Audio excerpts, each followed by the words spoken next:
In today's gaming landscape, we've seen many big-name releases run afoul of both reviewers and general audiences. While few of these are able to put a dent in larger publishers, it's the developers who are often raked over the coals. Layoffs, cancelled projects, and company closures are the results of a cutthroat business. Here are 10 video game disasters that destroyed their studios. Number 1.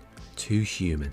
Starting off is Canadian studio Silicon Knights, who were once widely respected, having put out Eternal Darkness in the 2000s. As they entered the 7th generation, things grew complicated.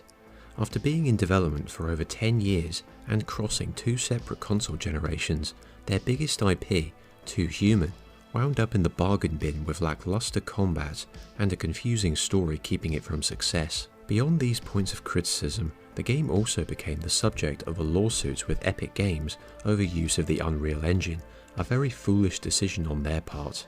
This dispute came in 2007, right in the middle of development, with SK alleging the Unreal Engine wasn't working as intended. It ended in failure as the studio was subjected to a countersuit and forced to pay a large sum for copyright infringement and breaking a contract, heavily draining its finances. If Too Human had been a well-received product, it could have rescued the developer from their worsening difficulties. Instead, the project tipped them into the abyss. Having lost over $4 million, there was no way back. A last gasp came with the equally mediocre X-Men Destiny in 2011, before going bankrupt in 2014. It was an embarrassing downfall in the industry, but we're just getting started. Total lifespan, 19 years. Number 2. APB All Points Bulletin. The only Scottish company to make the list, RealTime Worlds was founded by David Jones, one of the leading minds behind the early GTA titles. After developing the surprisingly solid Crackdown for the Xbox 360, the team shifted their attention to the PC and MMO sectors. Their plan was to create the first massively multiplayer crime simulator, which had been in the pipeline since 2005. It was a lofty goal, one which quickly raised the cost of creation over several years.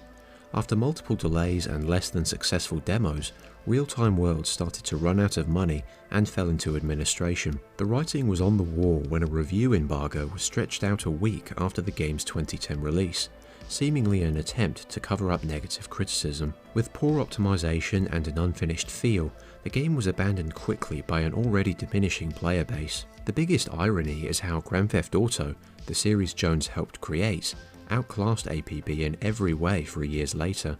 GTA 5's online components continues to rake in millions to this day, proving the concept of shared crime capers can be massively successful. Believe it or not, this MMO is still in operation today, having been bought out by K2 Network and rebranded APB Reloaded. The cost was RealTime Worlds and all of its employees. Total lifespan 8 years. Number 3. Lair. US developer Factor 5 once had a wealth of experience and recognition. Best known for the Star Wars Rogue Squadron games, their first and only game on the 7th gen would involve a dance of dragons. Leia was a project Sony was banking heavily on, but the end result was a spectacular failure. Infuriating mission design was bad enough, but many argued it all came down to one ill-fated decision. Early in the PS3's lifecycle, Sony demanded an incorporation of the system's 6-axis controls. Tilting the gamepad back and forth to steer your dragon was very fiddly, with no means of switching to the analog sticks. While an update for this was added later, it could never make up for the game's numerous faults. Sony would hitch its console marketing to Leia, stating it would lead the charge for the system in the early going. They also refused to allow the analog control patch to go live on the game's 2007 release. This wasn't the only reason for the game's failure, as Factor 5 struggled with moving to new hardware. Nevertheless, the title stood out as a unanimous disappointment to the masses. In the end, Leia was a gargantuan step backwards for the company. Sony pulled the plug on their exclusivity deal, and a follow-up project to rescue the studio never came. Factor 5 shut down in 2009, total lifespan 22 years. Number 4. SimCity 2013. Next, we have the longest running studio to make the list. Maxis, the product of renowned designer Will Wright, helped to pioneer the city building genre in the 80s and 90s. The original model for this, SimCity, had taken a break in the 2000s as the company focused on the people-focused Sims series. Eventually, the former was brought back in 2013 and the fans got really excited. A new SimCity on modern hardware? It seemed like a great project to undertake. Sadly, with EA being EA, the game collapsed right out of the gate, along with the entire franchise. It's all about that dreaded always online component, a ridiculous design choice that doomed the title right out of the gate.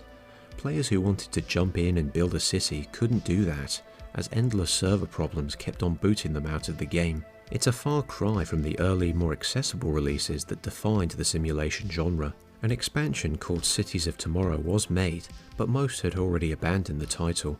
Sometime later, Cities Skylines would come along and deliver what the SimCity reboot should have been. As for Maxis, their finances dwindled down through 2014, and the Emeryville studio was closed a year later. Maxis still exists today as an EA subsidiary, but many agree that the long-running studio had effectively ended. Total lifespan, 28 years. Number 5. Tomb Raider and the Angel of Darkness. When it came to embracing the third dimension in games, Core Design was one of the major pioneers on the PlayStation. In 1996, they created Tomb Raider, one of the most well-recognized franchises in the medium. Even with so much runaway success, the series would take its toll on the developers. A series of diminishing returns had already plagued the property, with Tomb Raider: The Last Revelation and Tomb Raider Chronicles scoring lower with fans and critics. To migrate Lara to the next generation, Core Design settled on Tomb Raider: The Angel of Darkness. It was supposed to be a major upgrade and a welcome return to form. Instead, players were treated to a nightmare.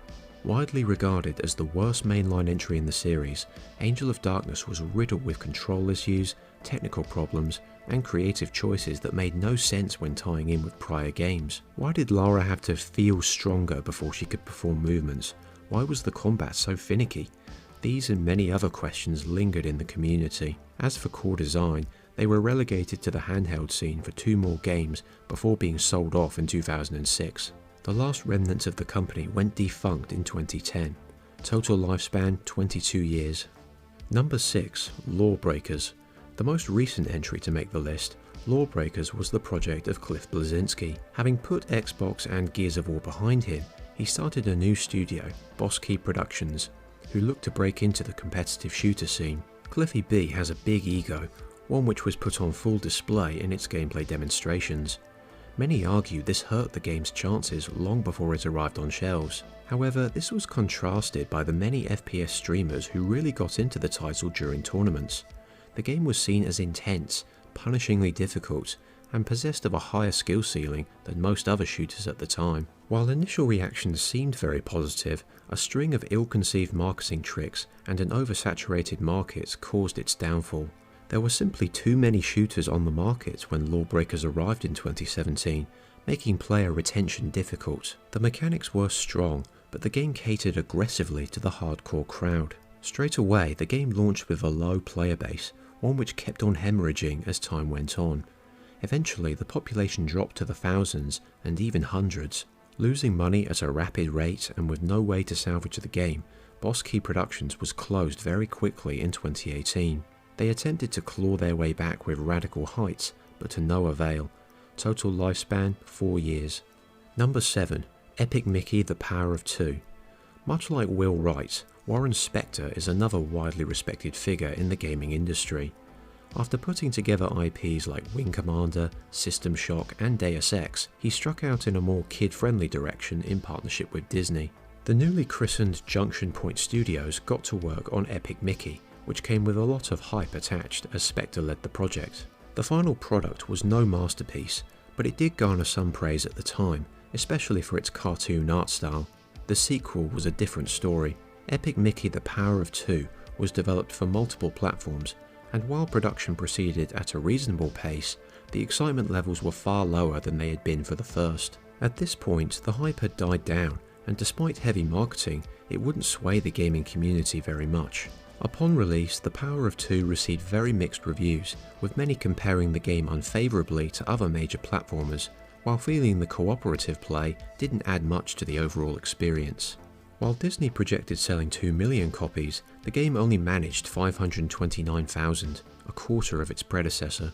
the financial losses began to mount and the future of the series grew more doubtful. Eventually and inevitably, Junction Point Games was closed down in 2013 with all future projects cancelled. Total lifespan 9 years.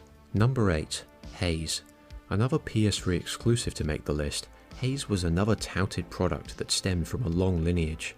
Free Radical, a UK studio, had several designers who produced GoldenEye in 1997. In 2008, the console FPS scene had never been so competitive. Following in the footsteps of Halo 3 and Call of Duty 4 the year before, Haze was already facing an uphill struggle. By the time the game made it to shelves, many of its big promises rang hollow. The story was poor, the artificial intelligence moronic, and the graphics were bland and uninspired. It failed both as a system seller and a showcase of Free Radical's talents, which had previously been seen with the Time Splitters franchise. With some outlets claiming it would be Sony's Halo killer, Haze didn't come close to meeting expectations. While it wasn't as awful as other entries in this list, it's baffling that a studio so well versed in the genre could put out a lackluster release. That's exactly what happened, as Haze was quickly forgotten by the masses. Shortly afterwards, the studio would go bankrupt, though most of its assets would be picked up by Crytek shortly thereafter. Believe it or not, Free Radical Design was revived by its original founders in 2021 and is now working on a new installment of Time Splitters. We'll have to see if that project turns out better. Total lifespan 9 years. Number 9. Tony Hawk's Pro Skater 5. Go back 20 years or so and you'll see a ton of gamers popping in Tony Hawk's Pro Skater. This franchise was once the pinnacle of the sports genre, riding the popularity of skateboarding to superstardom throughout the 90s and early 2000s. After crossing over to the 7th generation, the series was beginning to wear thin, while also facing heavy competition from EA's Skate franchise. Under the direction of developer Robomodo, Pro Skater underwent a slow, agonizing collapse which began with 2009's Tony Hawk Ride. Between a stripped feature set and a skateboard controller that didn't work, things were already looking grim, yet far worse was to come. By the time 2015 rolled around, the licensing agreements between Activision and the Birdman himself was set to expire. In a desperate bid to squeeze one more product out of the license, Robomodo was ordered to rush Tony Hawk's Pro Skater 5 to completion, so much so that it was unplayable on release without a massive day one patch. Arriving to overwhelmingly negative reviews, the 5th entry was thoroughly trashed. Efforts by Vicarious Visions have seen the Hawk make a welcome return with a remake of the first 2 games, but Robomodo was sunk in 2016 after a torrent of poorly made products. Total lifespan 8 years. Number 10. Daikatana. Any long-term member of the PC crowd is sure to recognise John Romero. As one of the leading minds behind the FPS genre, he contributed heavily to Wolfenstein 3D and Doom. There was a time when people thought he was a genius. That is, until he threw his efforts behind Daikatana and expected it to sell on his name alone. Ion Storm handled the development duties, and things at the Dallas studio quickly went sideways. As time went on, both advertisements and demos of the game created a heap of negative publicity, most notably the infamous "John Romero's about to make you his bitch" poster. With multiple team members leaving the company as a result of the negative press, Daikatana's development trudged, with the title finally releasing in 2000. The game would prove a disaster both critically and commercially, with atrocious graphics and frustrating gameplay. After Daikatana, Ion Storm never really recovered. Despite the success of Thief Deadly Shadows in 2004, the overwhelming disappointment put a lot of players off the studio. It's a sad end for the developer behind Deus Ex, but the antics of John Romero cost the company dearly. 10 years later, he would apologise for his poor creative choices. Ion Storm limped on through the early 2000s and finally closed in 2005. Total lifespan 6 years. Thanks for watching. Not every gaming disaster ended up killing its developer, but many did cause irreversible damage to their reputations. This is what happened with BioWare and Mass Effect 3. It's been 10 years since that controversial title, and I'll be talking about it next time. As always, you can follow my blog and channel at the links in the description.